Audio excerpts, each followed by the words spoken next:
आज सकाळी सकाळीच सँडविच खायचा मूड झाला आणि म्हटलं की चला घरीच सँडविच बनवून घेऊ, कारण सकाळीच मंडईतून त्यांनी फ्रेश काकडी आणलेली होती. तर त्यांना म्हटलं की चला ब्रेड वगैरे आणा आणि आपण घरीच सँडविच बनवू. घरीच सँडविच बनवले आणि त्यामध्ये एक्स्ट्रा चीज जर असेल तर वेदूला खूप जास्त सँडविच आवडतात. सँडविच वगैरे खाऊन झाले आणि या दोघांचं लगेच इकडं आपण एक सॉन्ग लावू आणि त्याच्यावरती थोडासा डान्स करू. पण बऱ्याच वेळ त्यांनी गाणे सर्च केले, त्यांना काही कुठले गाणे आवडलेच नाहीत.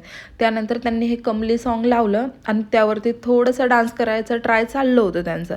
पण त्याच्यावरती त्यांना काही मूड येत नव्हता, म्हणून त्या दोघांच्या सोफ्यावरती असं काहीतरी मस्ती चाललेलीच होती. दिवसभर असं काहीतरी असतं जर विकेंड असेल तर.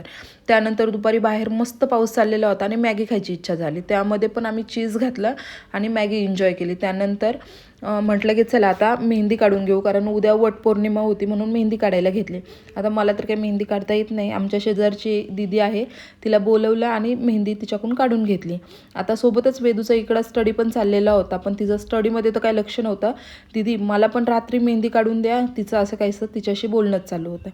त्यानंतर तिचा स्टडी तर काही कंप्लीट झाला नाही, पण माझी मेहंदी कंप्लीट झाली आणि खरंच खूप मस्त मेहंदी काढलेली होती. कलर पण खूप मस्त आला होता. त्यानंतर दुसऱ्या हातावरती पण मेहंदी काढली. मला जास्त असं मेहंदी आवडत नाही, थोडी जरी असेल तरी मला सफिशियंट झाली ती. आणि रात्री राहिलेला स्टडी कंप्लीट करत करत तिच्याबरोबर मी गवारीच्या शेंगा निवडल्या आणि दिवसाचा असा एंड केला.